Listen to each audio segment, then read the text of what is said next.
Radio for the masses. Headline edition, July 8, 1947.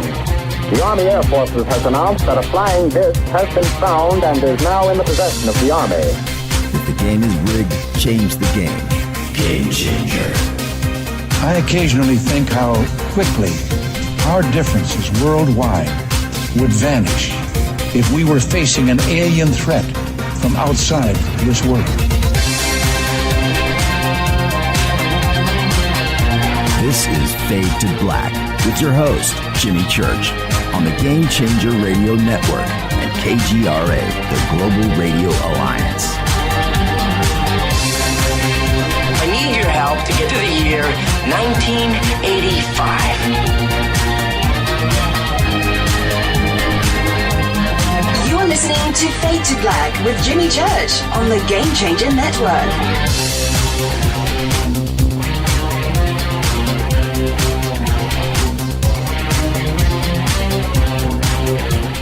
Good evening. Fade to Black.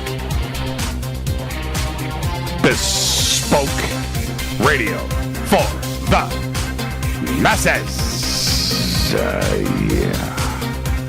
How you doing? Today's Wednesday, November 6th, 2019. 310 days into the new year, 55 days left.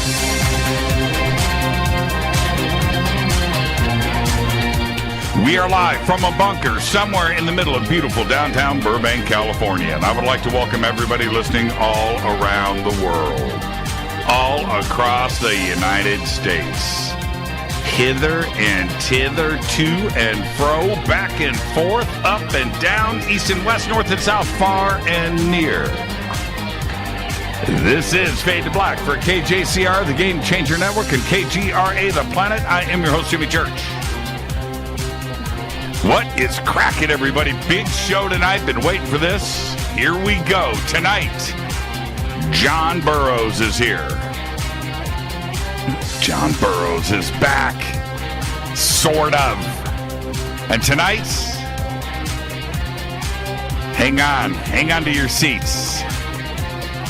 Tonight, we're going to discuss AATIP. We're going to discuss To the Stars. We're going to discuss Bigelow, Skinwalker, Tic-Tac, and the group around Tom DeLonge.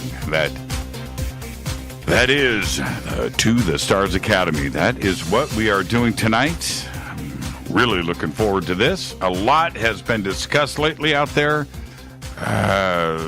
through the hard work of individuals like John Greenwald. Lots of stuff in the media, in and around Luis Elizondo as well. So we're gonna go through everything tonight.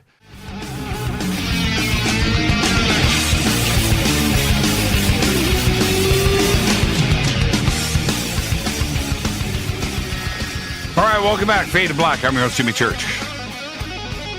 On the Game Changer Network and KGRA, The Planets. You can follow me on Twitter at JChurchRadio. You can follow John Burroughs on Twitter if he had a Twitter account.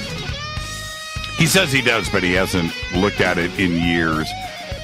The good news is, John, Twitter's going to be big, so maybe you can come back and join the family. Tonight, John is with us. We're going to be discussing the AATIP program and the possibility that it was a sweetheart funding deal for Senator Harry Reid. We're going to discuss some of the group that is surrounding Tom DeLonge. We're going to talk AATIP. We're going to talk TTSA. John entered the United States Air Force in 1979, served 27 years, both in active and reserve. He is currently United States Air Force Reserve, retired from the Air Force.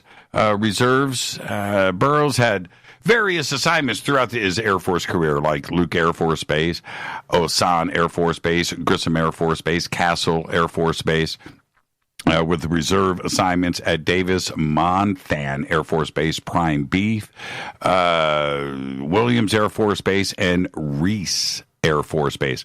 The most notable assignment, though, began in 1979 when he was assigned as a security police law enforcement patrolman at RAF Bentwaters in England. We all know what happened next, because in the early morning hours of December 26, 1980, while working law enforcement patrol at RAF Woodbridge, He had a life-changing event, which has now been called Rendlesham. It has become one of the most documented and witnessed sightings by the United States military in known history. I would like to welcome back to Fade to Black, John Burroughs. John, how are you? Good, Jimmy. Thanks for having me back. You know, John, I've kind of made light of this. This is the return, right? The return of John Burroughs. I want to thank you, okay, before we get started tonight for this conversation. And I know that over the last, has it been a year? It's probably been close to that. You wanted to back up a little bit off of and out of the UFO community and just leave it to others to research. But tonight's show was just too important, and you decided to come out of active retirement. It's kind of like, I look at it like this, John. It's like when Michael Jordan retired and he came back and played a couple of games for like the Washington Senators, right? Let's look at it that way. Okay. Are you cool with that? No, I'm fair enough. And in actuality, I'm doing some more stuff behind the scenes with Race Hobbs too, because it's like you want to walk away, but then you can't totally. No, it's like The Godfather, man. It's like The Godfather. Yeah. They keep pulling me back in. But we need you. And I had said in my intro on this show that you and I have had many, many interviews over the years, and each show just ratcheted itself up, and they just got better and better, and the conversations were not only revealing about you on a personal side, but the other research that you have done over the years has made each show better than the last, and I look forward to that. And this is my first question. One of the reasons why those shows are so great and you are who you are is because you fight for integrity and being honest with a moral character in play as well. That's a very difficult path, right? Well, yeah. I mean, okay, look, this probably will start right off not making some people happy, but ufology is basically you have people that are trying to understand different things that have happened to them. Then you have some people that, seen something in the sky or have some interest in it. But ultimately, so many of the people that they turn to, they're out there to make a living. And as I got involved in this, in the late, like 2008, where I started really getting into it based on the 30th anniversary and stuff, where it's just so many more people have jumped on. And since To the Stars went public 2 years ago, there's even more. And then you have all these shows and everything else going on. And there's really, the bone isn't that big. And everybody's fighting for their piece of meat on the bone. Mm-hmm.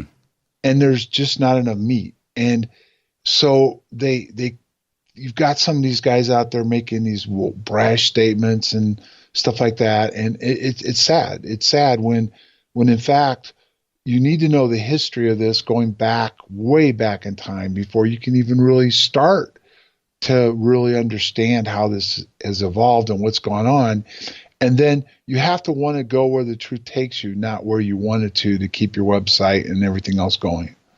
And the next question, which is probably the most important one to establish things for tonight, is why does Fade to Black have you on tonight discussing To the Stars? Right? What direct or indirect contact do you have with To the Stars and the cast of characters surrounding Tom DeLonge? Well, it started with the fact that back around the 30th anniversary, I started trying to get stuff together for Rendlesham, and then I got sick. And I'd had some issues prior, but not life-threatening issues. So I started to work with trying to get medical records and my personnel files and get a VA claim going and get in the VA system. And every step of the way, I ran into a wall. They said I wasn't in the Air Force when the incident took place, when I was injured. They denied me access to my medical records and so on. So as this was all going on, I went to that Steve Bassett conference. What was it called? Do you know on the top of the tip of your tongue? Citizens Disclosure. Yeah, right. I went to that. Now, I put Steve on the spot because I wasn't really keen on going because it was just going to be the same stuff. And don't get me wrong, I understand you've got to put stuff out there, talk about documents, talk about military incidents and stuff, but it was just the same stuff. You're rehashing the same material that's been on, and they were going to get these ex-members of Congress. So I sat and thought, well, if I'm going to go, I'm going to do it differently. I'm going to, first of all, Steve, you got to let me bring my lawyer, which he didn't know I had one. And we're going to sit there, and they're going to talk to us like they would like a real incident that happened with inside the military. You know what I mean? They're questioning an event. And we brought the documents to support the fact that my records have been messed with. I was being denied medical records and all this other stuff, and it was all laid out in front of them. And they were just taken aback. And when they went on break, they started making phone calls, and they came back, and a lot of them didn't even know about the classified records section for medical records, that if you're involved in a classified operation, your records are classified, and you can't really get access to them. And a lot of these guys that were retired didn't even know this. Now, two of them did. That Gravel, the guy that was involved in the Senator Gravel, yes. Oh, yeah. And he actually grilled us a little bit, going, "What are you still holding back on us?" And you have immunity if you tell us. And they all jumped in and said, "No, you don't. You don't have the immunity we have." So that was interesting. And then there was a congressman, and I can't remember his name. He was an older guy. His district was D.C.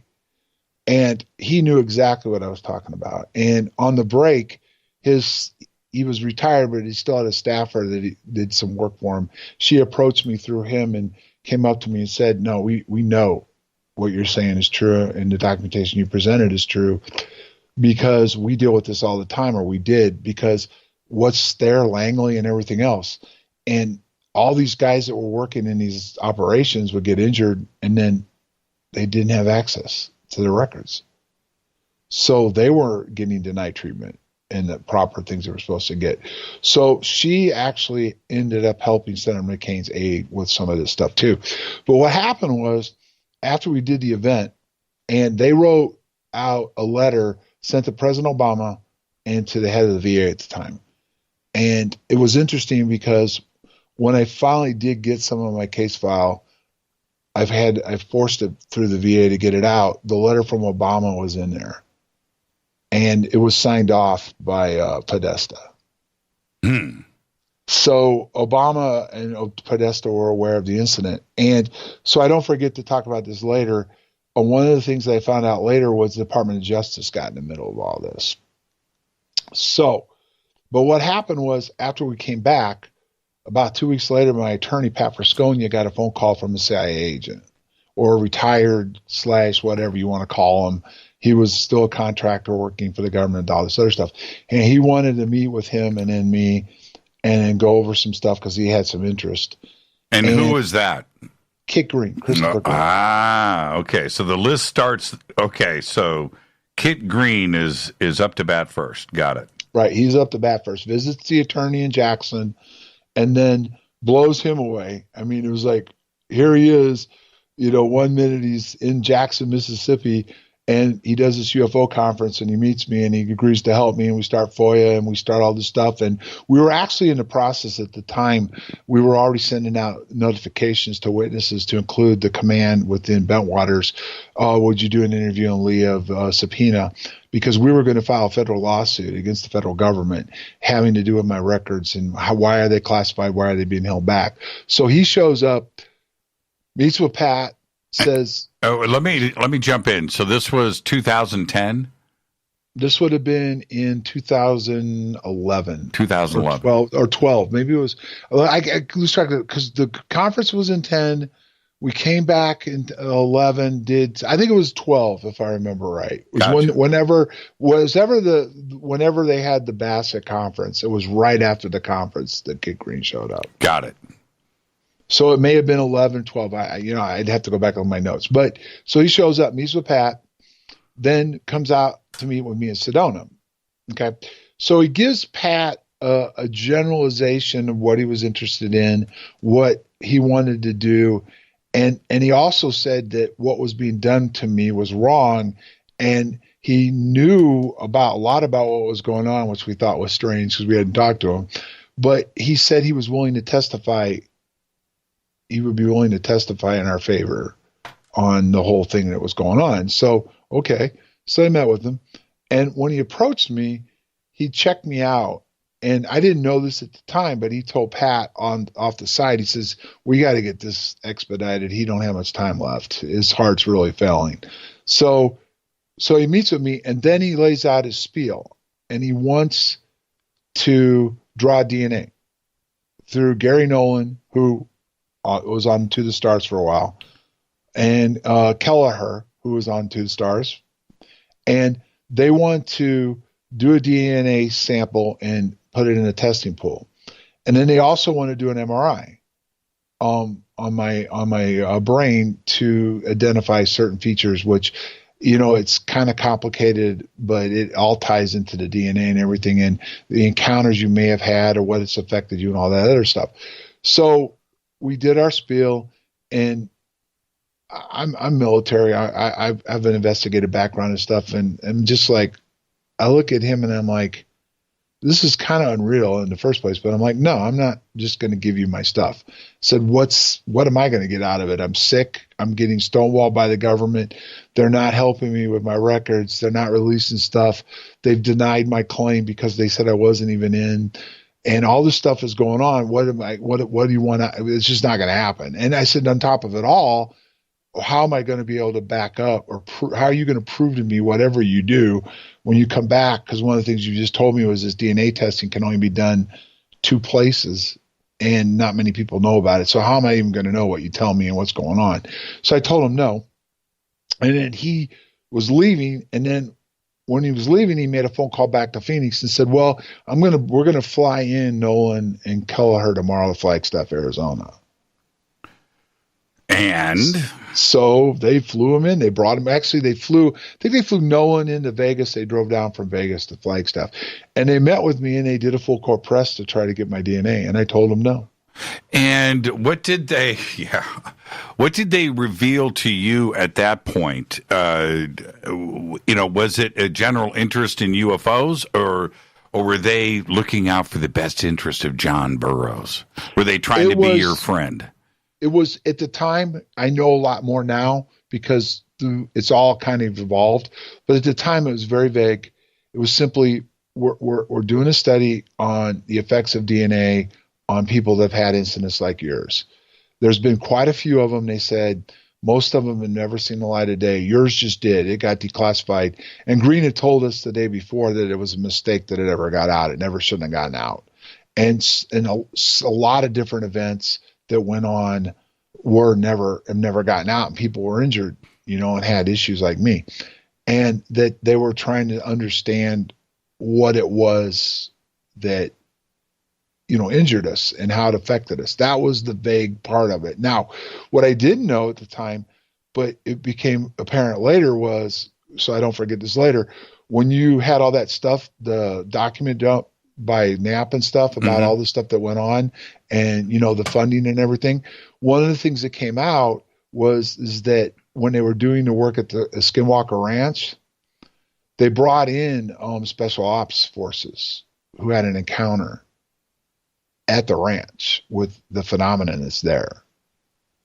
And some of them were injured by it. Was this part of, okay, I don't want to get too far ahead of our skis, but bringing in special ops guys up to Skinwalker to do some testing, guys that have had experiences, to bring them up to Skinwalker, was that government funded?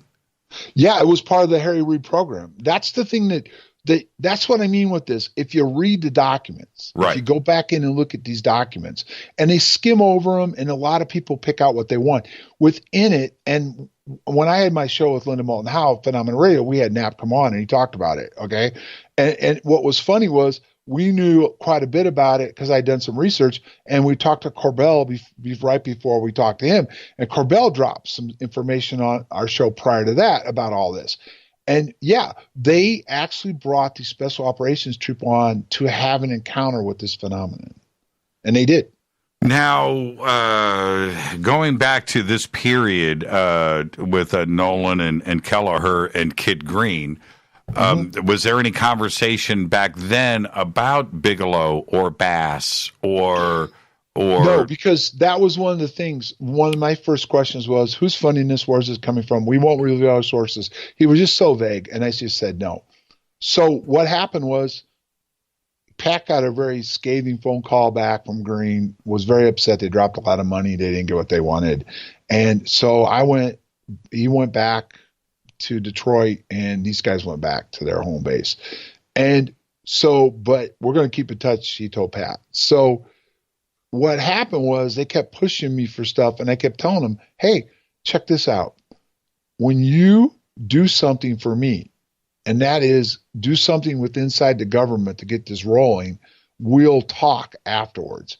So magically, within about 3 weeks, a letter comes through Green, which he's a doctor, to the attorney. So it's doctor, attorney, and I'm a patient, privilege, spelling out why I was injured and what was wrong with me.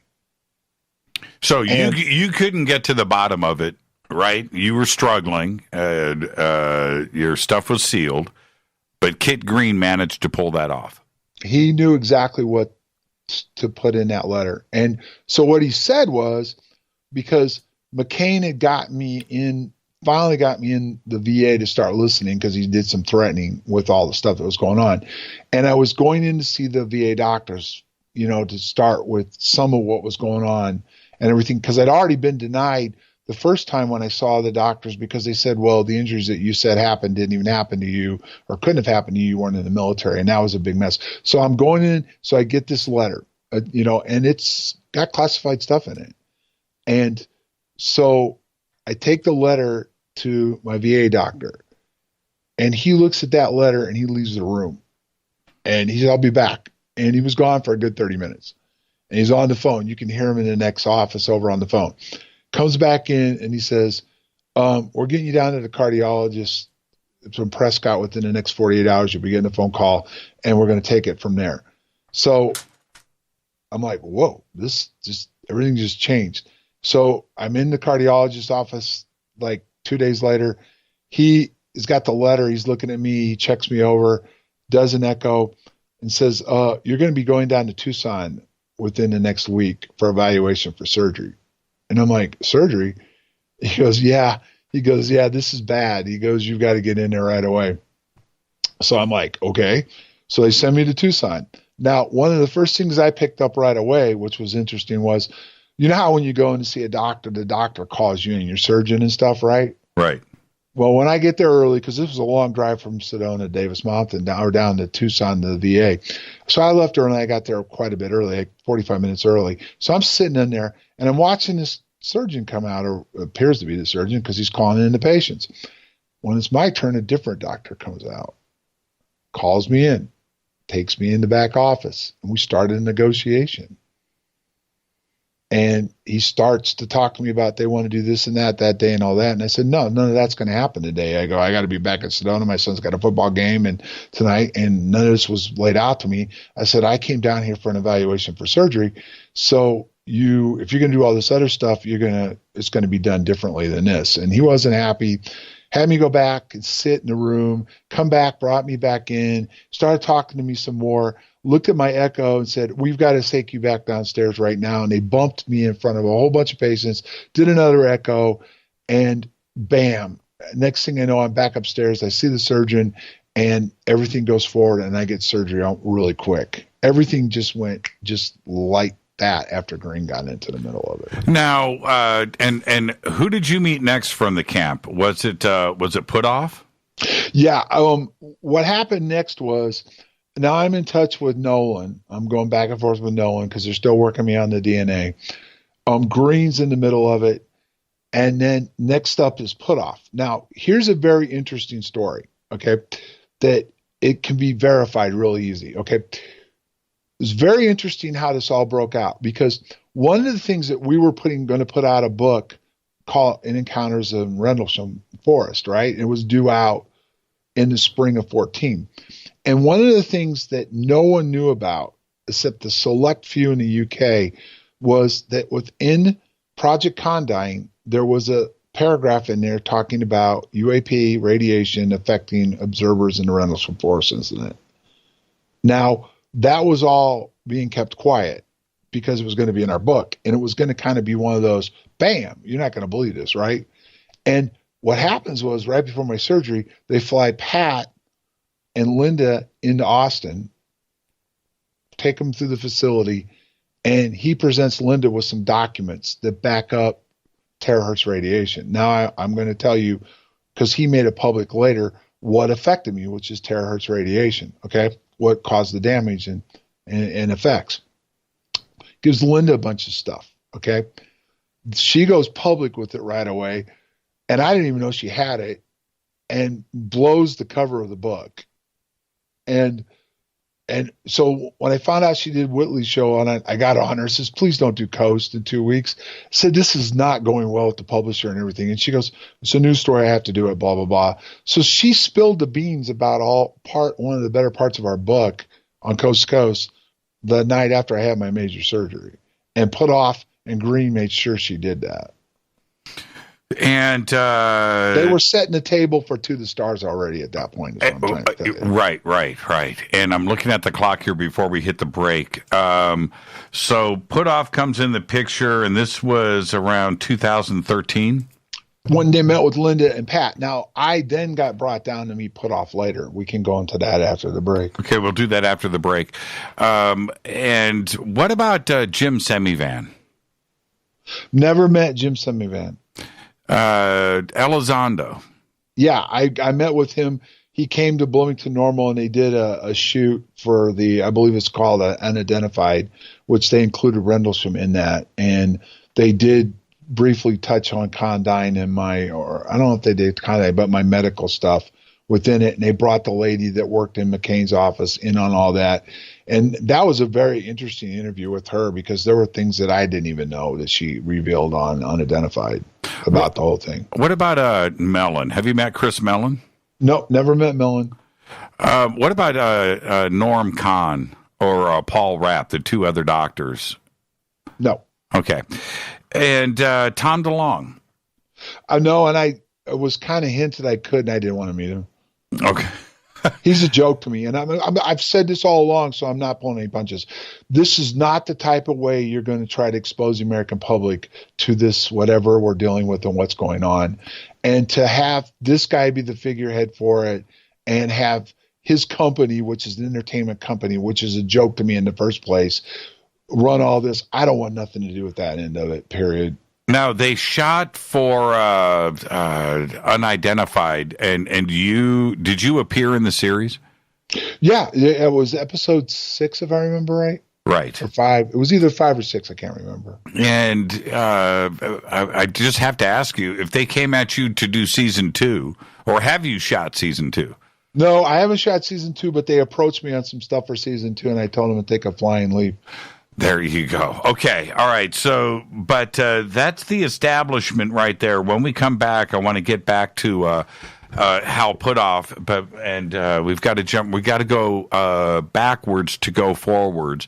We're going to go back and talk a little bit of Bass and Bigelow and Put Off, and then we'll start to move forward. Our guest tonight is John Burroughs. We're going to do it all tonight. We're going to discuss TTSA, the AATIP program, OSAP, the cast of characters that is surrounding Tom DeLong, what the real agenda is, and, of course, Tic-Tac for good measure. This is Fade to Black. I'm your host, Jimmy Church. Stay with us. We'll be right back after this short break.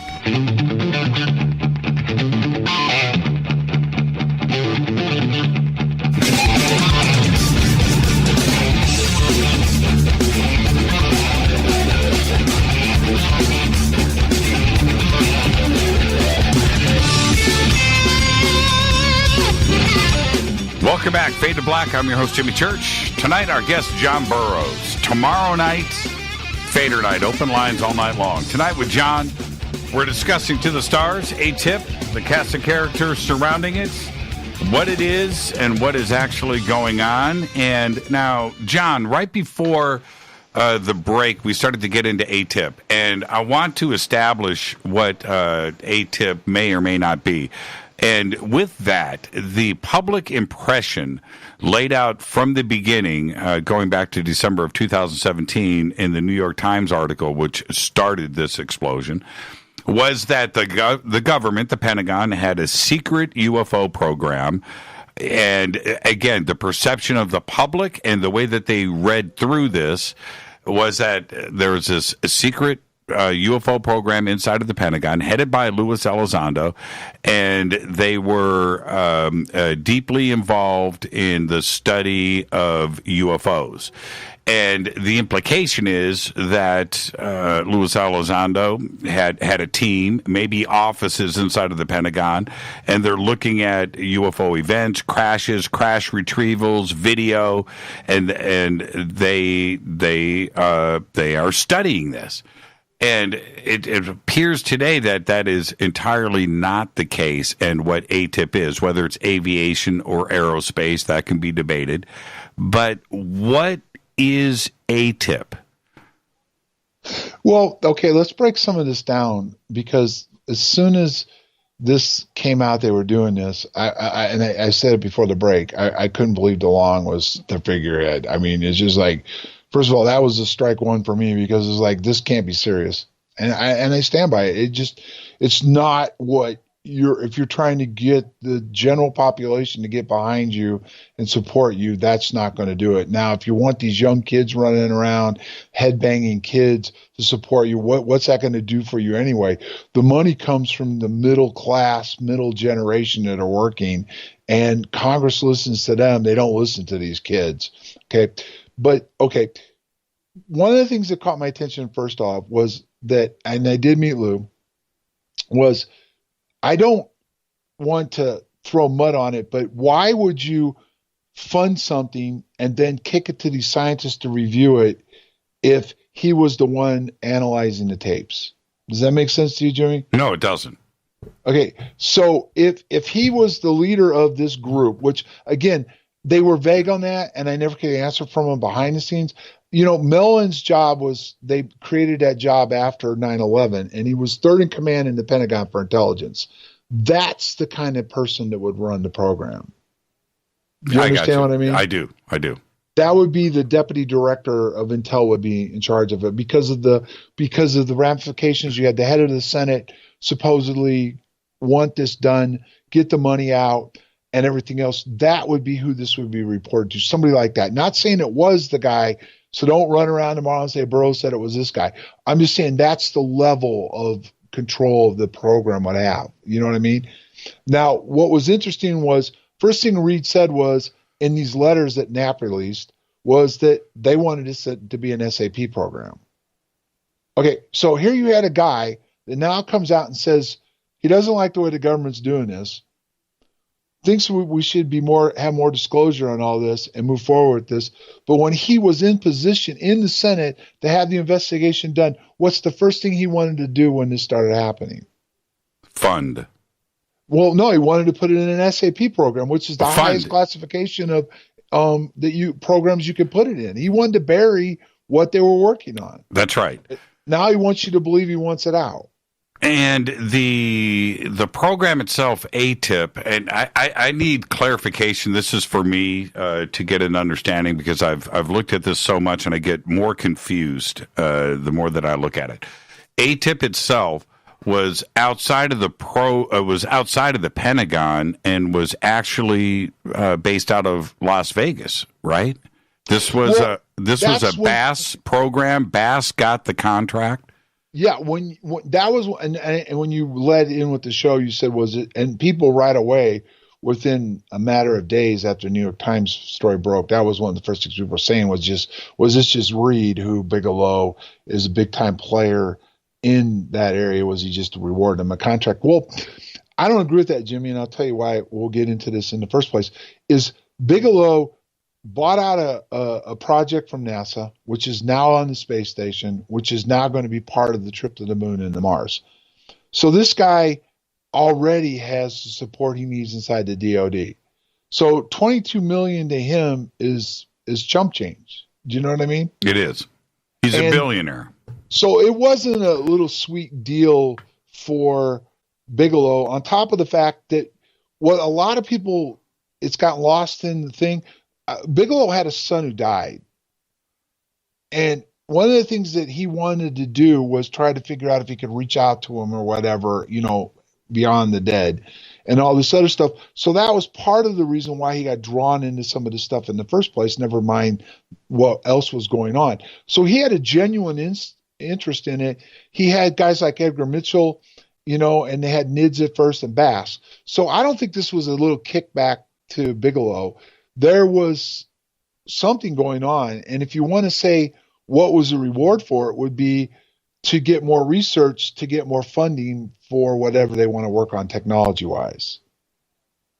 Not just a sweet little, here's 22 million, have fun with it. Do you know what I mean? Right. And was AATIP, after the funding came in and Bigelow gets the contract, this was the $22 million contract. That they've disclosed. Right. Was AATIP researching the phenomena, specific UFO cases and videotape, or were they just funding research and theoretical papers to be generated to look into different aspects of this, whether it's time travel or propulsion systems or the stuff that Hal was working on as well?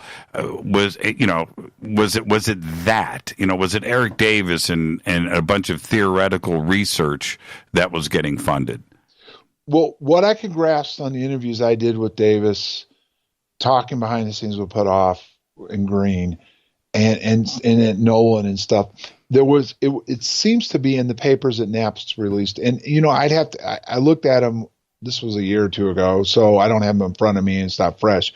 But it appears, based on what they said, Knapp did an interview with us and Corbell, a percentage of it did go for an evaluation of these tapes and some of this other stuff. But it looks like a lot of it went to the ranch. To Skinwalker. And the investigation of the ranch, right. And what they were doing there. And then Bass was a program that was involved with the overall picture, including what NIDS was, and it was a forward of NIDS and all that. And I don't want to try to get too technical because I read a lot of this stuff before and it caught my attention, but it's been about over a year. But what I can tell you is I think a lot of it went, based on the interviews I listened to and stuff, a lot of it went to Skinwalker. And the first thing that caught my attention, and that's when I wanted to verify it through Knapp and then Corbell, was you're telling me the government sent in sanctioned special operations troops to the ranch? Yeah. Think about that. Yes. They brought in our special ops troops to investigate the phenomenon. What were the special ops troops guinea pigs, or were they observers? Well, if you go to Kelleher and Knapp's book, there was guinea pigs. There was stuff done. And matter of fact, Knapp was supposedly a guinea pig at one point. He sat in a chair. But what I got out of the interviews, and this is why I always beat my head with these guys and why I got so fed up with them, is they'll say one thing one time, he didn't really mean it that way. But what I got out of them was these guys came in to go in because of their training and to go back into the area of the ranch where the stuff was going on and see what they could dig up and encounter and what happened if they had an encounter.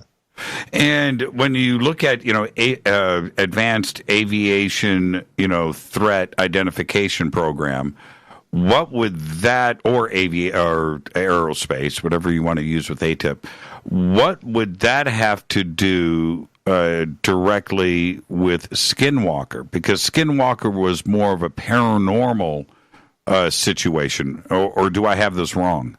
Well, that's a good question. And the interesting thing is it all goes back to EM frequencies, frequency fields, and different things like that. And then obviously the DNA testing they were doing, which is interesting too, because Kid Green just did an interview which blew me away that he did it, but then he's never followed script like he says he does privately.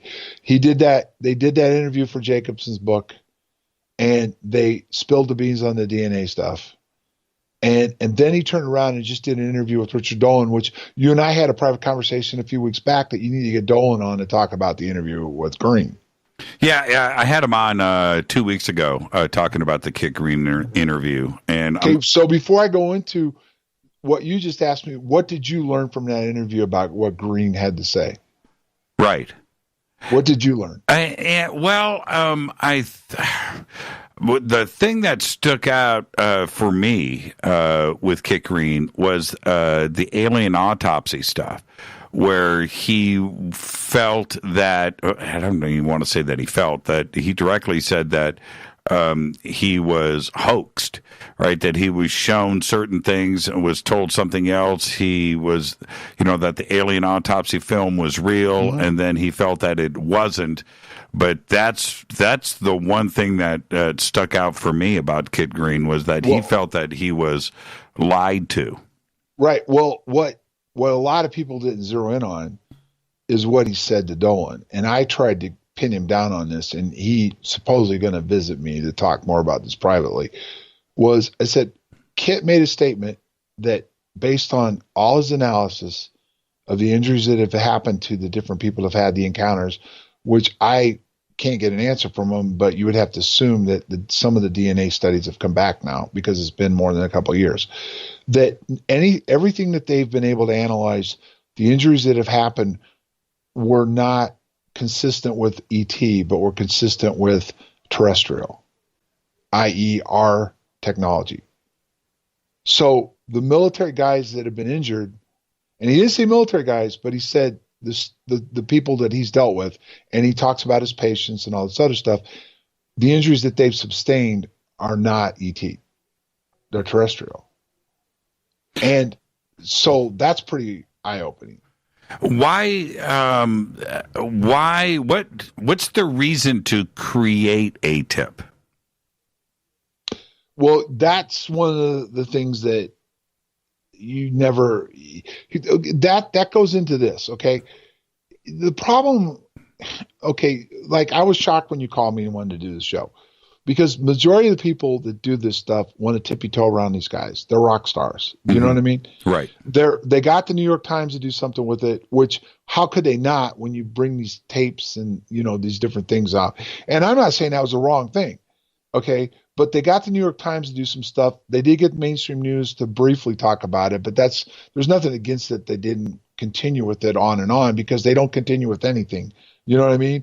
Whatever's this week's flavor of the month, you don't ever hear about it again unless there's a political reason behind it.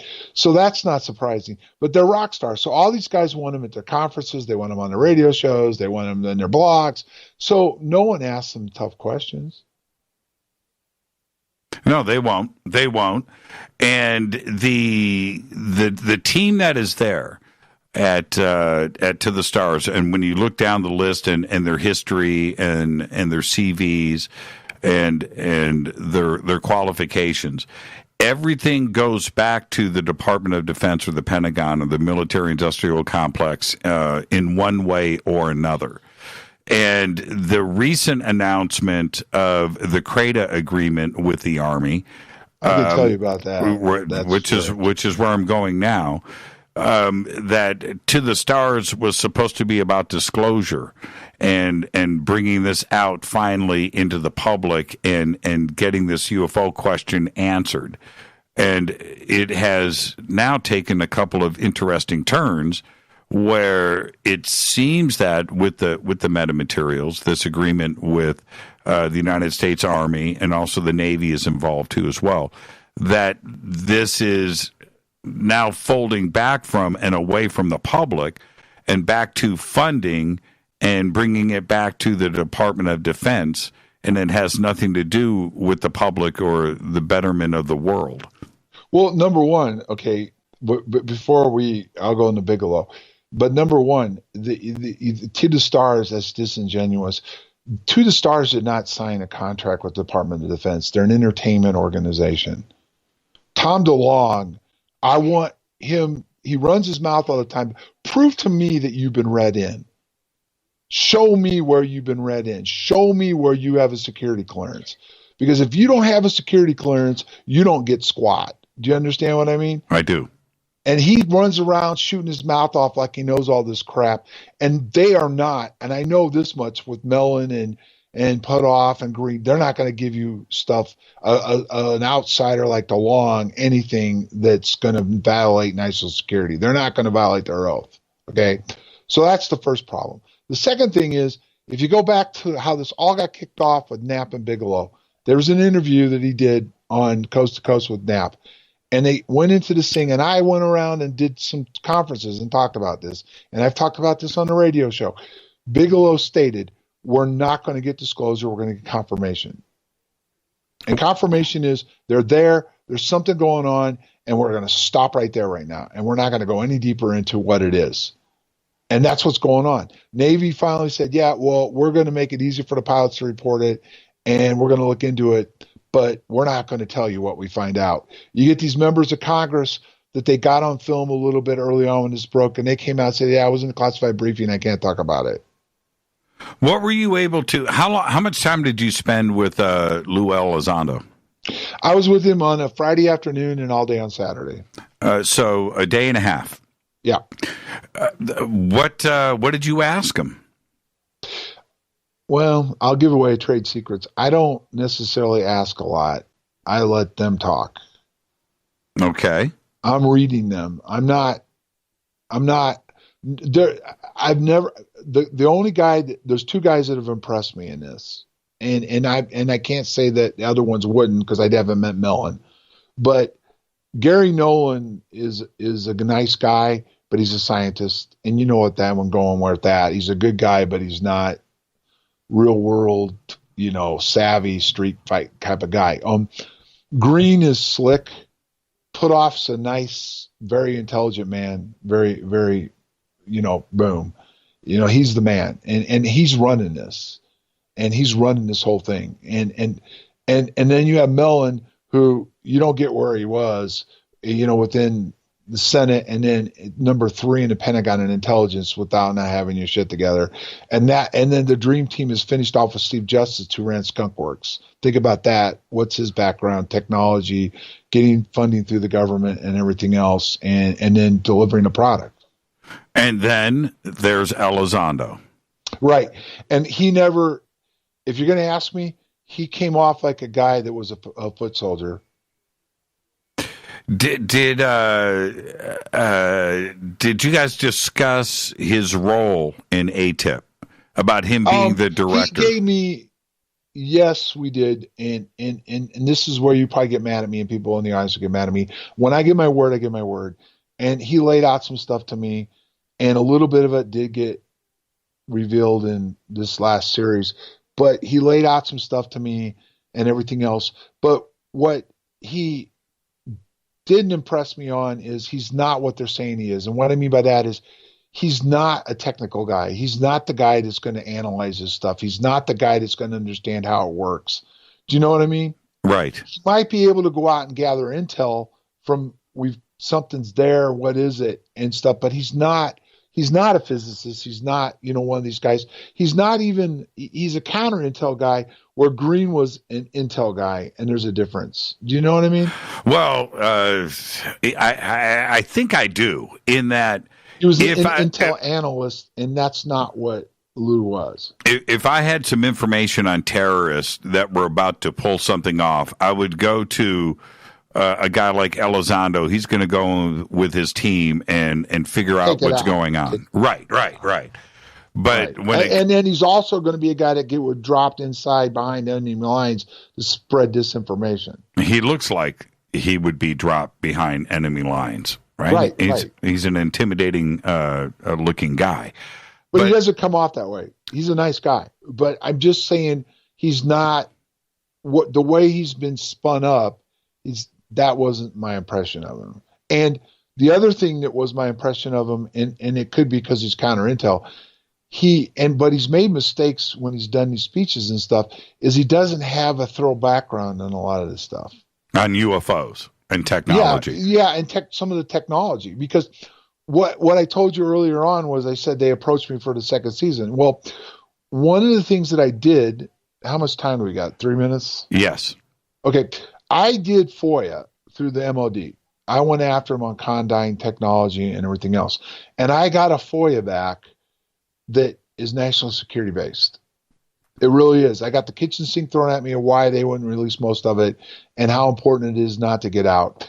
And in it, they blacked out most of the stuff, but they left open a particular company that builds tanks.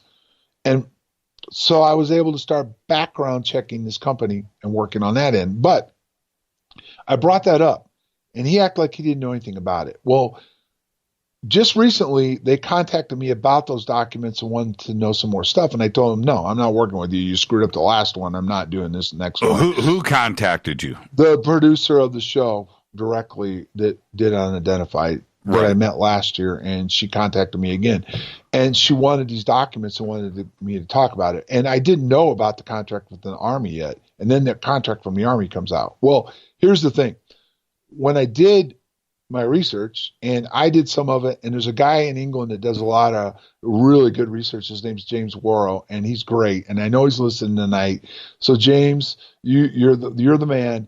We did some back checking, and he did some back checking. And what we found out, and through an engineer, is that they are able to cloak tanks. And this was revealed in a Freedom of Information Act document from the Ministry of Defense. Well, the device that makes them able to do it was what revealed. Right. And in this document, it mentioned tanks in a particular company. I'm not asking you to disclose that. Company, American company, yes. Right. They forgot to black that out. Okay. And we were able to backtrack BAE systems in England. And they are able to cloak tanks. Yeah, they've actually put that out on the internet. That Zumwalt class destroyer, which is interesting. I didn't know the Navy was involved in this. The Zumwalt class destroyer, they show pictures where they can make it disappear. And the tanks, they're working on that. And it involves material and certain technology. But the issue they're having, and it goes back to the DIA paper that was released to McCain's office, to McCain's committee, that has to do with the metric taser paper that Putoff wrote. Okay. Mm-hmm. The issue they're having is the tank is supposed to go from A to B, and it shows up somewhere else completely when it decloaks. Well, but like the Philadelphia experiment, like the Eldridge. That's the closest thing you can. Yeah. Now we're getting into real science fiction here, but the fact that this was mentioned in this Ministry of Defense document would imply that they have a cloaking ability. That's one thing to make something invisible to the human eye. That's that could be some type of advanced parlor trick. Or are we talking about making something physically disappear and appear somewhere else? That's the second one. Really? Yep. That's going to be a lot for people to digest here. And is this what Putoff and terahertz frequencies is involved with the metamaterials? Yeah, and it has to do with the EM generator, the power source, the computing, all that. It all ties into the whole thing. And if that is the case, then is this an off-world technology, or is this something of this Earth? Well, here's the interesting thing, and I talked to James today. He tracked down some documents where the Navy was working with certain technology, and they were trying to patch up a hole in the ship, and they would use this laser EM frequency technology. Right. And things were not, when they were doing it, things were ending up somewhere else, like the Philadelphia experiment. Okay, let's take a break right here. We got to continue this when we come back. This is getting to be pretty deep, and the other part about this, though, John, which we're going to discuss after the break, is this what the CRADA deal with the Army is dealing with? I find that very, very interesting. And why would they go through an entertainment company to get to this technology? This is Fade to Black. I'm your host, Jimmy Church, Our guest tonight, John Burroughs. Stay with us. We'll be right back.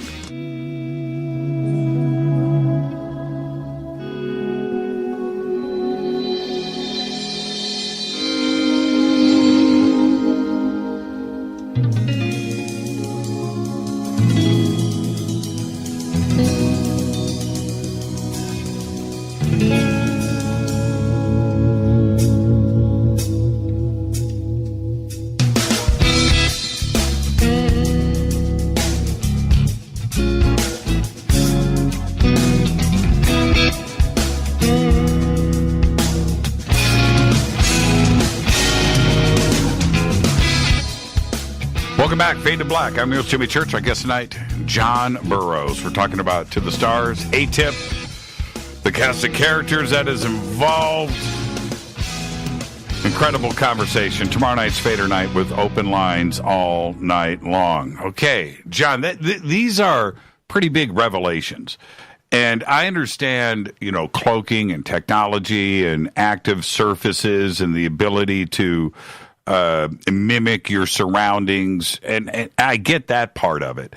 But when we are going to another level of using focused EM energies to make something disappear and appear somewhere else, that is something altogether different. And what does any of this have to do with disclosure and To the Stars and an entertainment company and UFOs?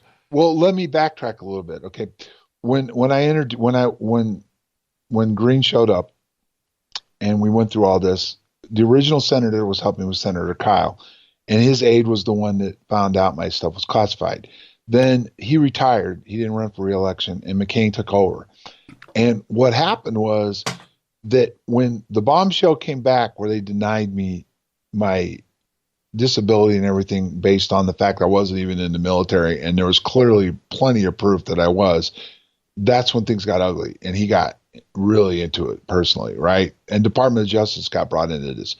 But what's interesting about this, Jimmy, which most people, again, it goes right over their heads, is that who did they go after? What committee did they go after when they went to D.C.? They went after McCain's committee before he died.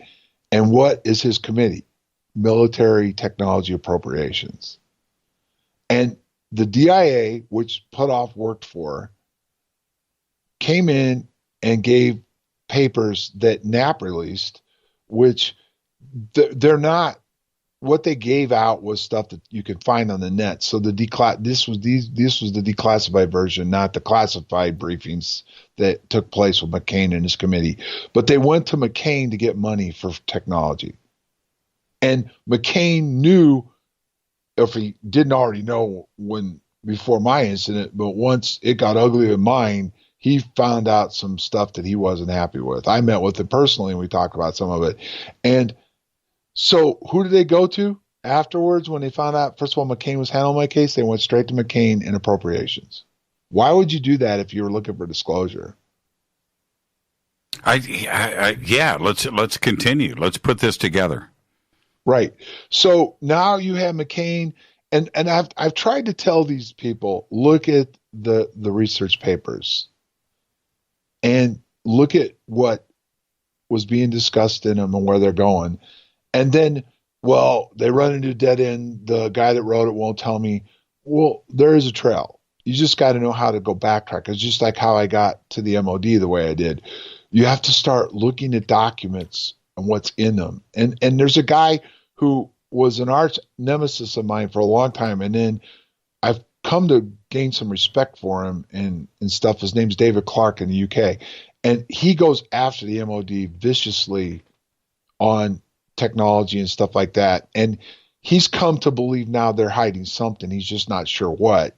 But the thing is when you go through documents, they slip up. They give little pieces of information. It's just like the one I got, BAA Systems and the tank company. And then you start researching the companies, and you start researching the patents, and you start doing this, and you do more FOIAs. You know what I mean? And you start finding out the technology. And James Worrell's great at doing that. And Then you start finding stuff out like, well, the Navy was doing some of this stuff and they had Philadelphia experiment type incidents that are real and declassified documents.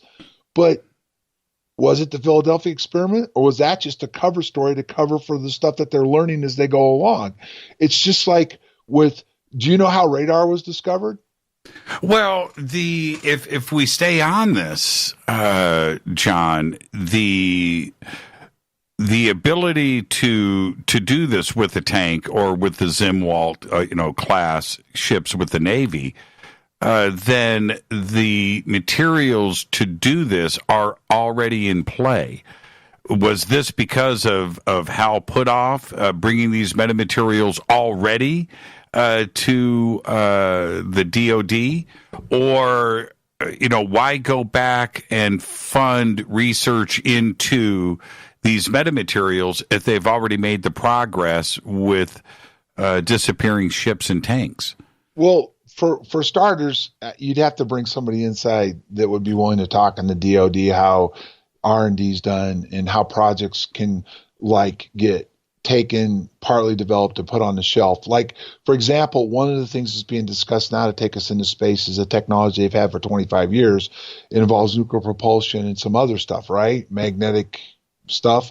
Well, that was developed and then shelved because of cost. Okay, and look at the Y-22, the stealth plane, right? Right. They were going to build. Well, I'm just going to give you a number. I don't know, 500, and the cost was pretty prohibitive. And they only built 250. And then later the F-35 came in, which is going to be double what each Y-22.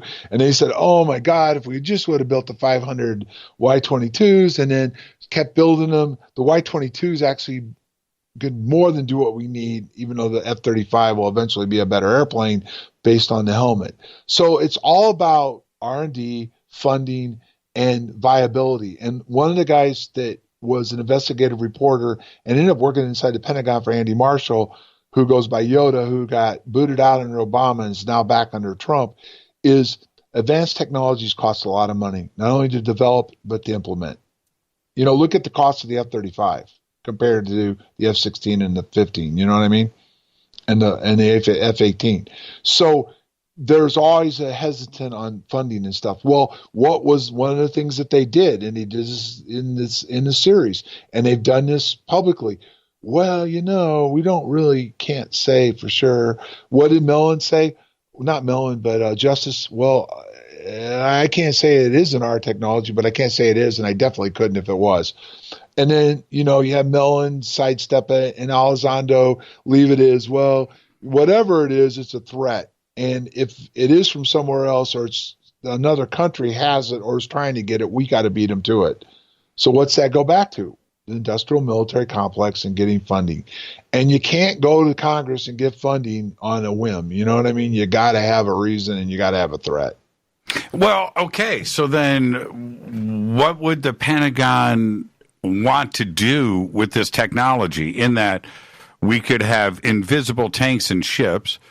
We could save a lot of money, build less of them because they're going to be invisible. Nobody's going to be able to shoot at them or see them, or build 1 billion more tanks. That is a proven technology, and we understand that. Which well, that's way? what DeCaro said. There's always a battle, and that's the interesting part that kind of caught my attention. They say there's a battle inside on the hard right Christians, as far as stopping this. I don't think that's what's going on here. I think there's a hardcore battle on funding, and it's no different than what happened when they wanted to create the Space Force.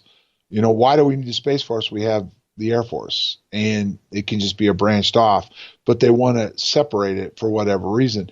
There's always a battle for funding every year. Each service goes in with their toys and what they want, and then it's viability, like you said. I can build.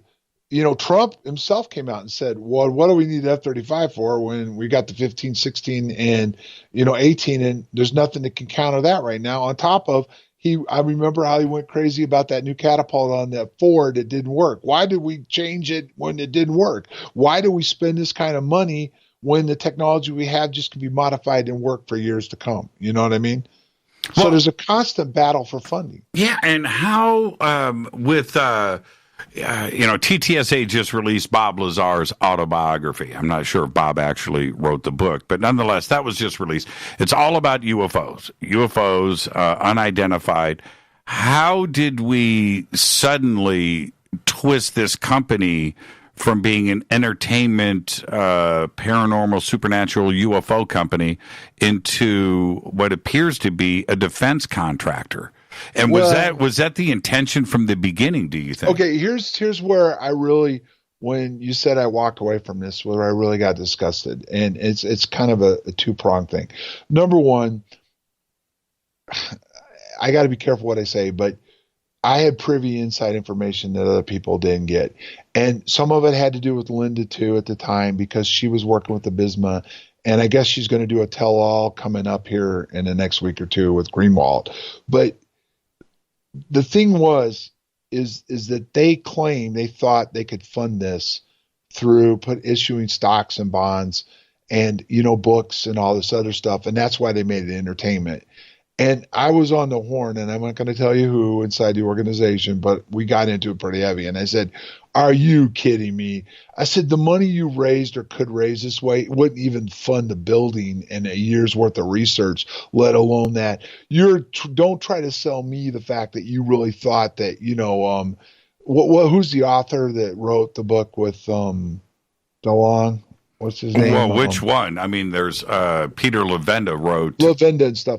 Right. Not saying that they did crappy work, but there's no way that this guy, based on his background, and he ran a major defense program, so most people will figure out who I'm talking about. And he's going to try and sell me the bill of goods. They thought they were going to fund this and everything through private enterprise. They were looking for DoD contracts. And if I didn't believe it then, when I found out about the documents that they went to McCain right away and his committee, come on. That's all about technology funding. Just like your Freedom of Information Act MOD docs. Right. Right. Right. And BAE Systems, one of the things that is out there now is they have a drone that can go underwater. And staying on this, and kind of sidestepping a little bit into the Tic-Tac videos.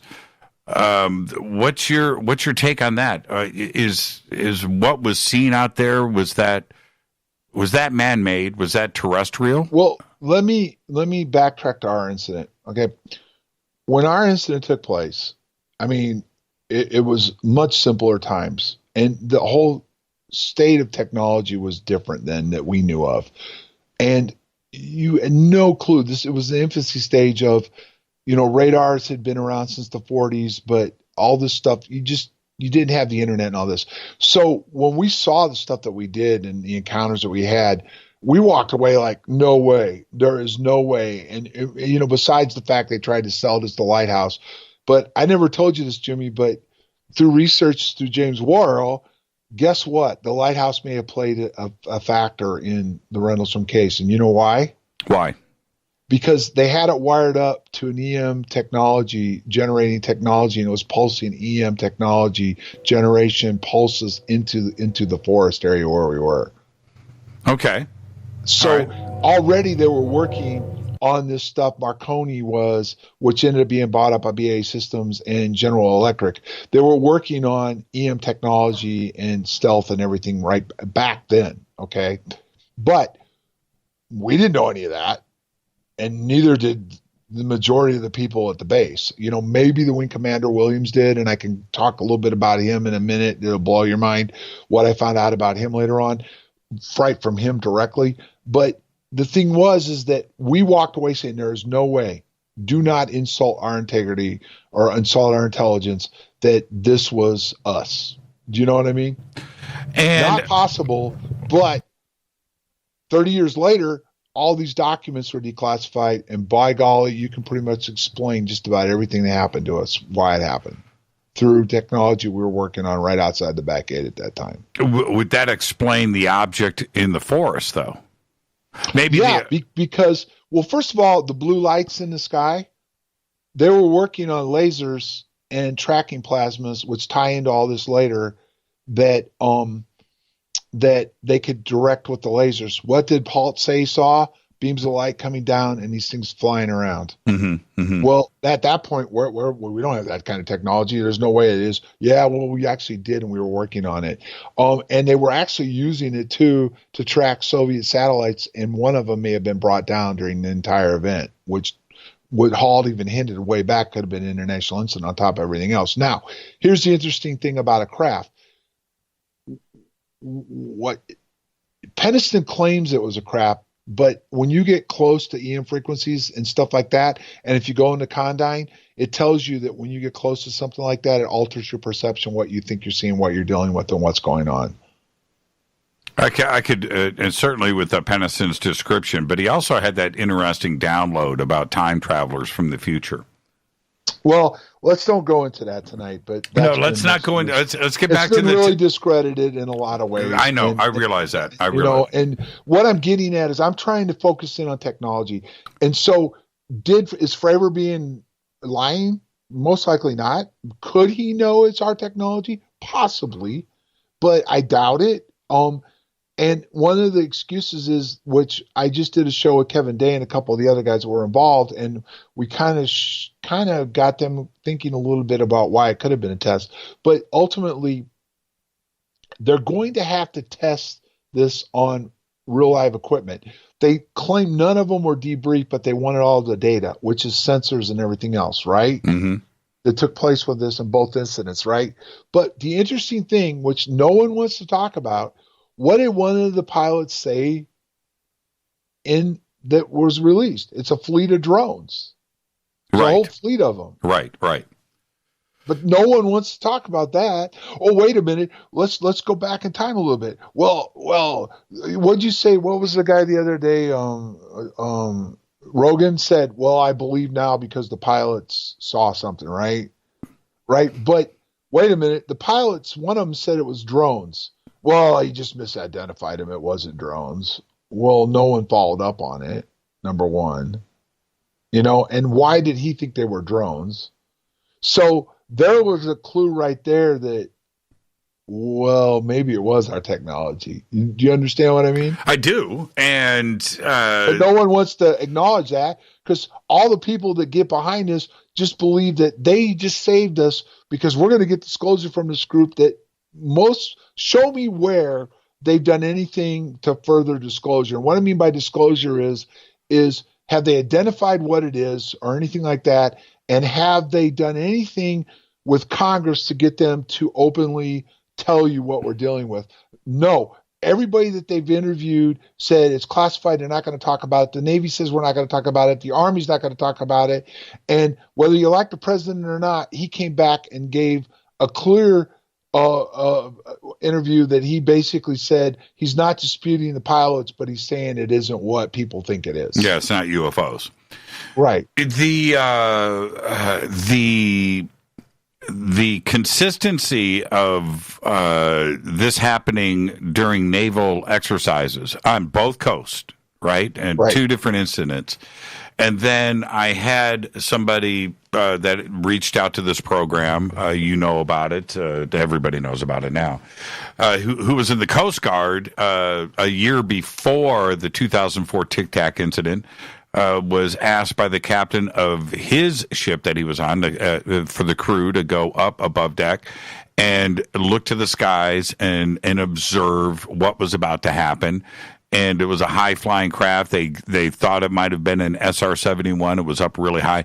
Dropped a white drone down from 60,000 feet, and it came down above what year was sea that? level. This was 2003. Okay. And so that this was not a UFO. This was dropped from one of our aircraft, and they watched it being tested. And could this be another version or the same? It doesn't matter of what the Tic-Tac was, and that this has nothing to do with ET or off-world technology or civilizations, but that all of this folds back to and comes back around with what is going on with TTSA today, which is government contracts, disappearing ships and tanks and advanced technology and terahertz radiation affecting different materials. It seems like that's what we're dealing with here, John.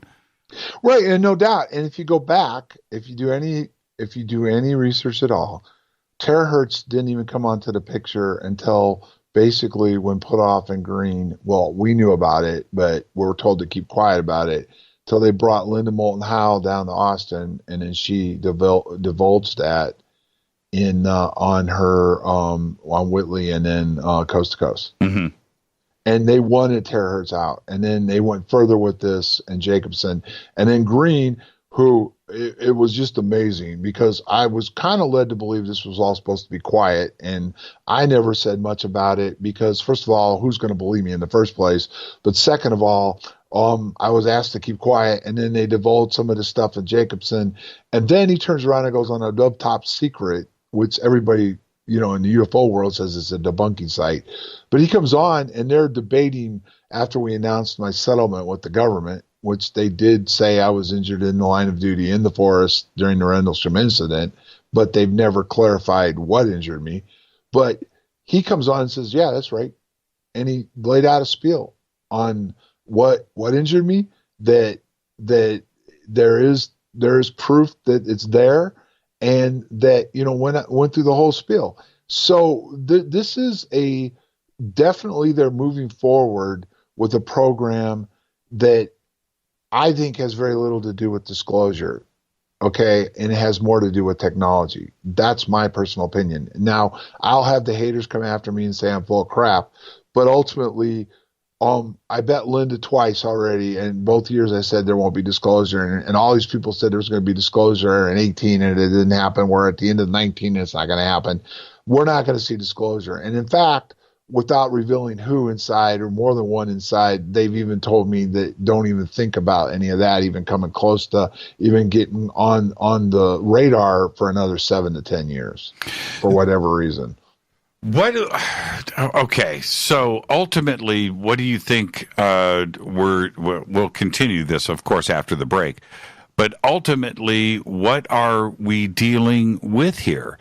Is TTSA a government project that is done outside of the Pentagon, where it is disguised as a public benefit corporation? But yet it is staffed by ex-CIA and DOD and counterintelligence professionals, career professionals, and that is actually what is going on. Well, okay, you can't get through the veil of secrecy with these guys. Like, Lou will crack a joke like, well, I don't know if I still have my clearance or not. Well, if you've left Department of Defense and you're not actively working with them, or they have any intentions of bringing you back, your clearance is deactivated. And after 2 years, you're decertified. But he would know that, but he makes it look like he doesn't know. And I can't tell you today the status of Mellon and Put Off and Green, but I know when I was dealing with Put Off and Green back in 2010 to about 15, they were actively working inside the government. Well, the last few months when I wrote those guys to ask for a comment or to come on the show, they had both said nearly identical, by the way, word for word, like it was a cut and paste response, a little bit different. But they said that they both have security oaths with the United States, and they're not going to break those. Right. And you have to look at this. Those guys got. Okay, this is probably going to tick people off again too, but I wish I just had a little bit of the money Bassett's wasted over the years, and the other people that think they're going to go up and get registered as lobbyists, they're going to get somewhere with this. They're not. You're going to get to an aide, okay, and if you're lucky, and it won't be a senior aide most of the time, but these guys can walk up there and get in the front door and meet directly with these Congress people. Okay, and what's that tell you? you don't get into these committees. You don't meet with McCain. You don't get these briefings unless you still hold a security clearance. That means they're still actively working inside the government. Well, and somebody got the Navy to come out and say that the objects in those 3 videos are unidentified aerial phenomenon. When you read that news, what went through your mind? Are they saying UFOs or well, what that's was the where message? You go back to Conine and what is a UAP, number one. And the second thing is, which is vaguely within what you can read through it, besides the FOIA I did, is that it has to do with plasmas and frequencies and energy fields. But ultimately, the Navy had no choice. Now, whether or not the Navy was just going to do this to get funding. So let's say they've got people inside these military services that say, we got to have this technology for whatever reason. Then they could be playing along. Or it could be the other way where these guys they've got these stuff, prototypes, R&D, papers, everything else, and they know it's going to work, and they're having trouble getting the money. And so they force some things, because it was interesting when the Navy said, well, we didn't say these videos were classified, they just weren't cleared for release. Let's take go ahead.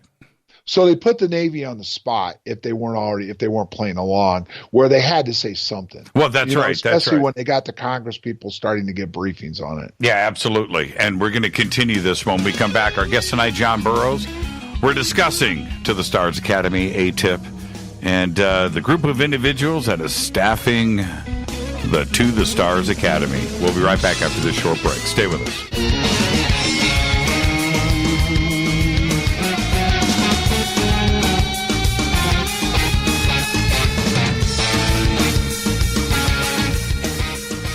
Welcome back, Fade to Black. Our guest tonight, John Burroughs. We just put up a poll. Rita put up a poll. It's in Twitter about the best show of the week. And that has never happened before because we've had 3 amazing shows this week.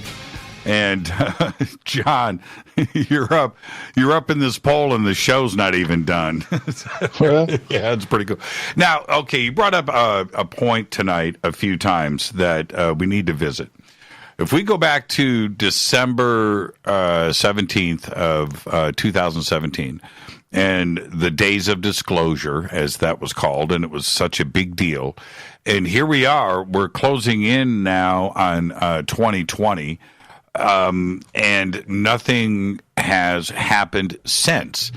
And it is my position that it's zero, it's zilch. Everything that happened back then, and today we've gotten nowhere. But the counter argument to that is, despite everything and all the issues that are out there with Elizondo and To the Stars and everything else and the mistakes that have been made, that the counter argument is, but we're talking about UFOs, so nothing else matters. How do you deal with that? Well, for me, okay, I look at it through a little bit different perspective. Okay, all right. If you just want to talk about UFOs, great. You're right. There's more to it. They're talking about it more, but it's the quality. There's quantity, but there's not quality. And what I mean by quality is that you can go any network and they've got a panel of experts on a lot of different things, but there's nobody to this day that there's no panel. And I'm not talking about guys like Dolan, and I'm not trying to jam on them, but they're not experts. I'm talking about scientists stuff. So none of this is being moved forward with these guys talking about the possibilities of whatever's going on in technology. You have Bigelow go on 60 Minutes, and they're interviewing him about his contract with the government, and he drops the bombshell that I thought was pretty impressive and pretty gutsy for a guy that's dealing with the Department of Defense, and everything else, to say, yeah, they're here, deal with it. But ultimately, did 60 Minutes follow up on it? No.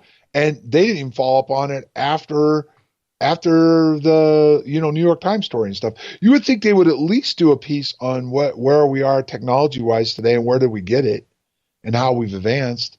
And why would Bigelow say that? No. So you're not getting the serious news. And that unidentified, they made these bold promises to me even that they were going to do it differently. It was just another version of Ancient Aliens. So it's all entertainment, and it's all based on people making money off of it. And that's not what I'm about. I want to know what the hell's going on. I want to know what happened to me within reason on national security, whatever you want to justify that as. Do you understand what I mean? I do. And because of the way that everything was handled, and I'm talking about the 3 videos, whether they were released by the Pentagon or not, whether Elizondo had anything to do with it or not, the fact that 2 of them were already out in the public domain beforehand anyway. But does that mean we're not going to see anything coming out of the Pentagon when it comes to videos in the future? Well, you just have to go by what the Navy said. What did they say? So, they said, we're going to make it easier for the pilots to report it, and we're going to investigate it. And they made a big deal. They did this celebration, on unidentified and all that.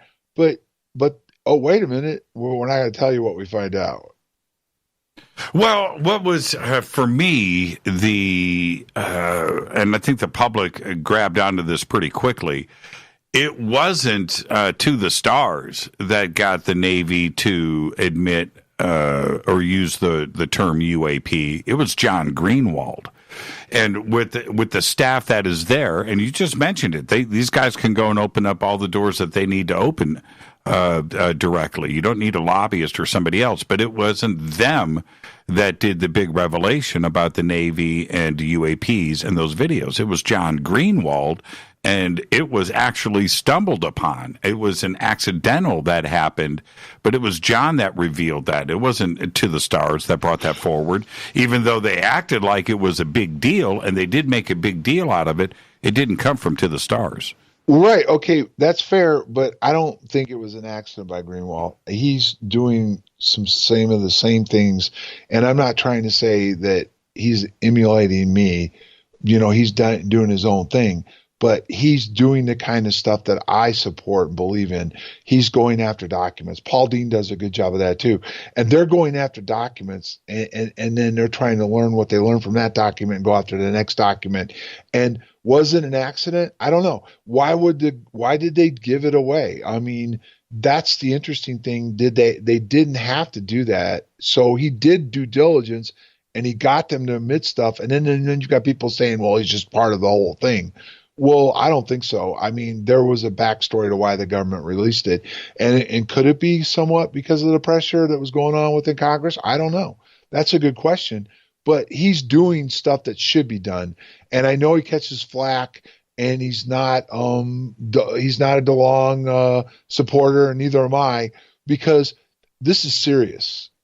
And I don't want a rock star, the way he does these things and the way he talks and acts, and the lack of things, people trying to get things done behind the scenes that have been blown off or not followed up with. That isn't who I want representing what happened to me and everything else. And if that pisses them all off, I don't care. And that's the difference between me and Dolan and those guys. I don't care. Speaking about the future, when I think all of us assumed, and I was very excited, that To the Stars was about disclosure and supporting this community. But Jimmy, let me ask you, was it about disclosure? Who said it was about disclosure within To the Stars other than DeLong? Well, I was just going to say, I was going to reference this statement that Tom had me read on the air for Coast to Coast. And in that statement, I'm looking for it here. In that statement, here it is. He says, now check this out, John. This is December 29th. This was my New Year's Eve weekend show at Coast to Coast, 2017. Statement from Tom DeLong. It says, I'd like to thank you. I'd like to say for all of your support, I want to thank you. And as you know, I created a vehicle that my team was able to supercharge and get the Pentagon to officially acknowledge the existence of unidentified aerial phenomena. Senator Harry Reid, the former majority leader, went on the record as well. Congress has ignited, and briefings will be starting soon if all goes well. So bear with me as we start talking about more gun camera footage, hardware, and even more expansive military encounters. It's all coming, but it's going to trickle out over the months ahead. I want to thank all of you again. I am one of you. I am a truth seeker. Tom DeLong, 12/29/2017. That's 2 years ago. Right. And here we are today talking about the future once again, chasing our tails. And the last thing that has happened with To the Stars is a defense agreement with the Army to look at metamaterials, and the Army, whatever they discover from that, gets to keep the tech. Well, right. And that was one of my other questions that I've brought up before.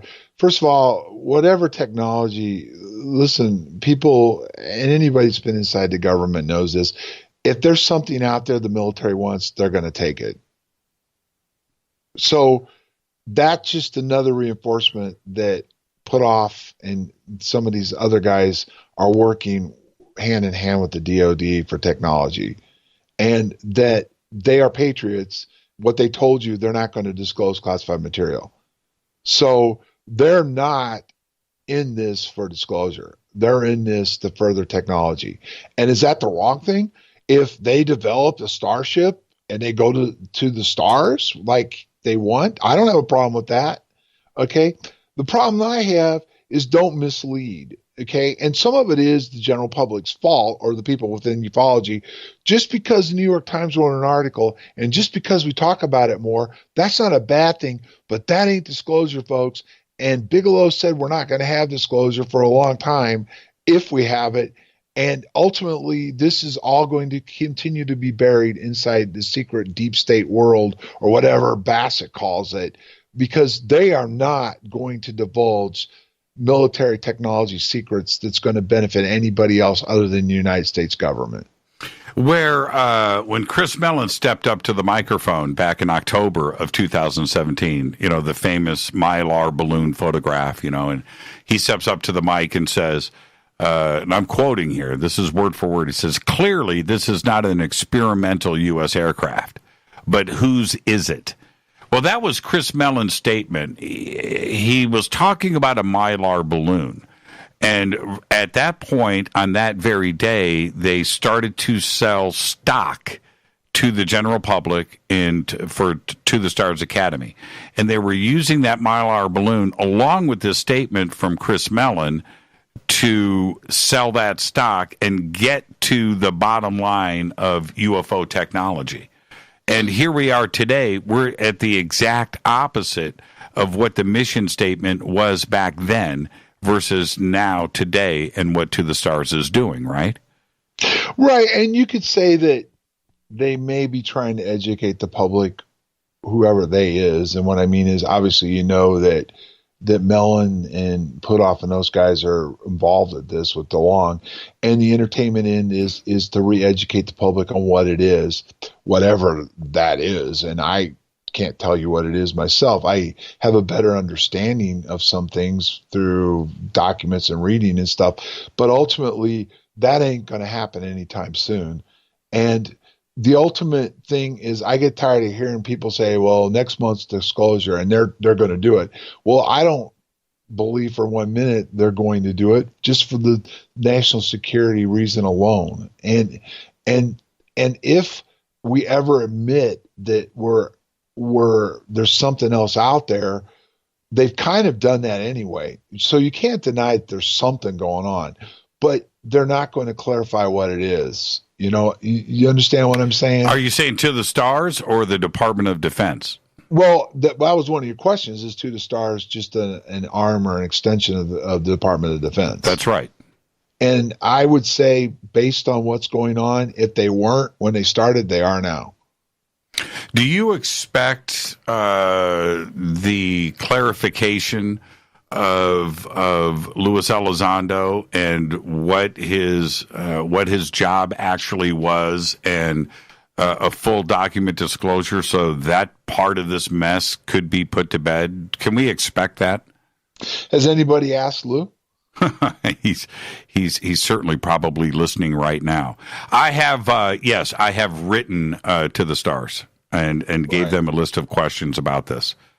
Right, but I mean, that's my point. I mean, do I expect it? Well, I would have thought as soon as he came under attack, they would have done it. Say that again? Well, okay, I'll give you an example. When I announced to the world that I got my settlement, right? Mm-hmm. I proved it. And not only did I prove it, I went to a reporter, Billy Cox, who verified the documents and wrote a story on it. Right. So I proved it, and then Kit Green backed it up with more information. Why haven't they done that? I don't know. Is it because, see, there's another aspect to this, though, John. When you have CNN, Fox, New York Times, Washington Post, and every other media outlet, mainstream media that has reported on this story, has introduced Lou Elizondo in print and in live video as being the director of AATIP. Well, where are the retractions? And why the question has been raised. Does mainstream media go back and correct the past? Is that why To the Stars is not coming forward to clear this up? Because you have the entire last 2 years that is going to have to be redacted. Well, I guess you could say that. And what I mean is that, well, if they lied about that or weren't truthful about that, what can you believe on anything they're saying? Mm-hmm. And I'm going to bring up another person's name that you've had on the show, and I've dealt with him. I wrote a book with him, Nick Pope. Mm-hmm. He came out and said, he ran the UFO desk at the MOD. And then there's been other people saying, well, wait a minute, all you did was a clerk. Well, then some documents just came out in this last document dump that basically verified what people were saying. He was just basically a clerk inside the MOD, and he really had very little, if any, knowledge on what went on. And those are declassified documents from the MOD. And Nick tries to spin his way out of it, but they're true. And then the last thing is a last heave-ho, just like what they've done now with Lewis. Well, they're just trying to discredit him for what he is. Well, wait a minute. If you really are what you say you are, just show the proof. It would be easy. Emails. How about a business card? How about a schedule of events? Anything. There must be, John, it's very simple. If you did this for years, then you are sitting on a pile of stuff. And if you are going to a company and asking to be hired, then you have the documents to back up what you are saying on your resume. It's very simple. Well, right, but see, they've kind of spun him out as a technical guy, and he's not. Where's his background in technology? You know what I mean? Analyzing and technology and stuff. You have to get degrees in that, and they use different specializations. So, but here's the thing. That's the problem with some of this, the ones and zeros you call it, or the technicalities. Lou is Lou, and does he have some knowledge and probably worked inside some of this? No doubt. Have they made him bigger than life? Possibly. Could that backfire on him? Maybe. Or did they do that purposely? Because eventually what I'm waiting to see is, does this all fade away? Do you think that it feels like that could be a real possibility? Well, when they came out and said they were about to go broke, a year ago on the financials? Right.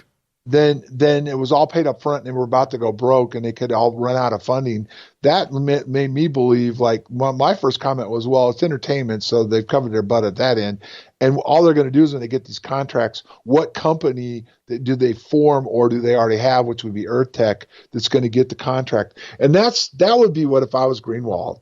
If I was going to do it, I'd like to find out. I'd do the FOIA on who got the contract. From the Army. What company got it? Oh, inside of a TTSA. Yeah, TTSA is entertainment. They did not get the government contract. They did not. The United States Army did not award a contract to an entertainment company. Think about that for a minute. Right.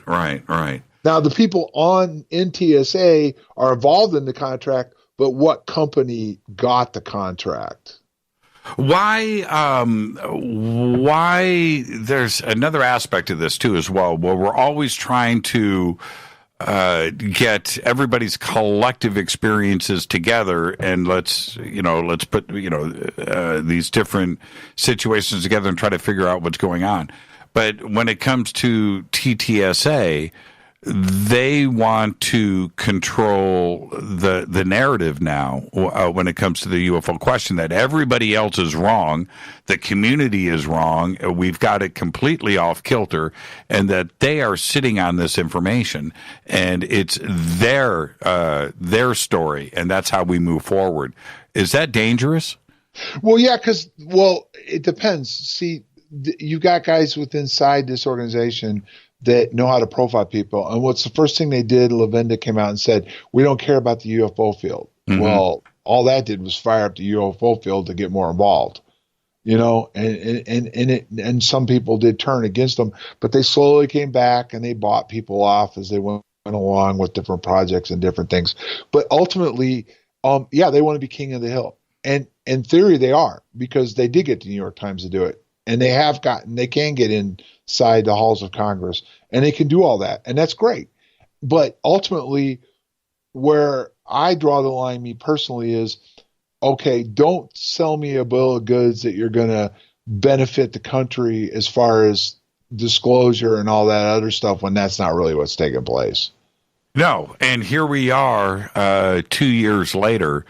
And I would definitely, if I was a betting man, I would say that a year and 10 months has gone by with no revelations. And I don't know what they could do now to announce or make something else, another statement or proof. Well, here's what's going to me, this is what'll have to happen. It'll either be like a Contact scenario, the movie Contact, you know what I mean, where they come out, they pick up a signal, and they've been hinting at that now for 2 years? Yes. They're analyzing that. So that could be the way they do it, subtly, that there's a signal out there and it's light years away, but there seems to be intelligence behind it, and we're going to work on that. That could be a safe way to do it. Or the other way is what I really, for just a brief moment, and I don't lie, I really wondered what Trump was going to do when he went on Tucker. And the president, whoever that will be, the next 4 years or whenever they decide, I still think probably will be the one that will be the driving force. I don't know how it'll come down, but he'll be the one that will announce to the world that we're not alone. I was checking my phone and the internet like every 30 seconds when that was imminent, and I was let down. And the reason why I was let down is they held it off all the way to the end of Tucker, right? Playing it up in the commercials, and then it turned out to be 15 seconds of nothing at the end of the show, which shows you that Fox knows what is driving advertising sales, right? The UFO question. Right. It's entertainment, and it's bring in the money. And that's what I mean with there's been no serious, there's been no panels put together. There's been no follow-up, anything like along the Sagan type of thing, what he did, when he did his documentaries. There's been no 60 Minutes. You would think some news organization would at least to do a 2-hour special, you know what I mean, on the 1 year anniversary, let alone the 2, on what does this mean and what does it mean going forward. And I don't dislike Tucker Carlson, but that whole thing was Tucker has no clue to what he was just asking a question that the staff put together. Well, again, there was a couple potential follow-up questions that he didn't do. The question is, though, and let's wrap with this. I mean, the question that everybody wants an answer to is, does the Pentagon or any of the 3-letter agencies, are they in possession of a crashed or donated alien ET craft from off of this planet? That's the question. It's not about contact or if we are alone. Do they have this technology in their possession? Well, I agree, but the biggest question is, our advancements in technology, I think, can be traced backwards if you do it right. And there's going to be some gaps, and I think that what did they learn and where is it from? And people say that Condine's not important as a document. Is it a defining document? No, but there's a lot of good stuff in there, and there's a lot of stuff that's still classified. And it was the one that used the UAP first, and then Clinton took off with her little interviews and Podesta and all that. But ultimately, there's something to do with there's some kind of intelligence there. And the question is it, where did it come from? And one of the things that we can close on is Eric Davis, when he did our show, said and it was right at the end, so I didn't get a chance to really visit it the way I wanted to. He said, look at it this way. He said, we visited the moon and left technology behind. He goes, he implied that probably some of what's going on is there was left behind technology at some point in the history of the Earth. On the moon. Well, no, like what we left on the moon, some kind of civilization left some technology. Here on planet Earth, and we found but that it. doesn't. He didn't say they just visited or visiting now. He just said you can look at it there's a good chance of what we're looking at is how we left technology behind on the moon. Some kind of civilization at some point left technology here. And I can already tell, and I didn't think that we would do this back in 2017, but here we are at the end of 2019, and we're going to start hearing. Well, you know what? We're gonna reveal next year. It'll be 2020. They're not going to do anything during the elections. Well, 2020 is going to roll by, and we're going to hear it. It'll be 2021. And then it'll be 2022. Right? Well, and you heard it from John first. Inside sources that I can't reveal said don't look for anything until 2024, 2025. There you go. John, okay, so what's up next? I know you're going to be at Contact in the Desert, right? Yep, going to do the Contact in the Desert. I was supposed to go last year and I had family emergency, couldn't go. Going to go, and we're going to do a presentation. It's 40 years for Rendlesham next year. And we're also going to, the attorney that helped me with all this is gonna be there. So we'll do a workshop. And I still haven't gotten a hold of her yet, but I'm going to try to. Cheryl lives close by, the lady that worked with the McCain's office and was unidentified. Try to get her to come up and talk a little bit about her work in it, and just to show that there is something going on. Because the United States government, I'm one of the few that publicly has been admitted to, and there's one other guy inside Rendlesham that's gotten a settlement from the government for injuries sustained during the event. So we encountered something, and according to the British, it was UAP radiation. So there you go. Thank you so much, John. Be safe out there. Best to the family, and look forward to seeing you in 2020 out there at Contact in the Desert. Yeah, and happy holidays, Jimmy. Thank you, John. You too. Thanks. Yep, bye. John Burroughs, what a conversation. Yeah, that's a show of the week right there. This is Fade to Black. I'm your host, Jimmy Church. I'm going to take a quick break, and when I come back, I'm going to open up the phone lines. I want to hear from all of you. This is Fade to Black on the Game Changer Network and KGRA The Planet. Follow me on Twitter at JChurchRadio. I'll be right back after this short break. Stay with us.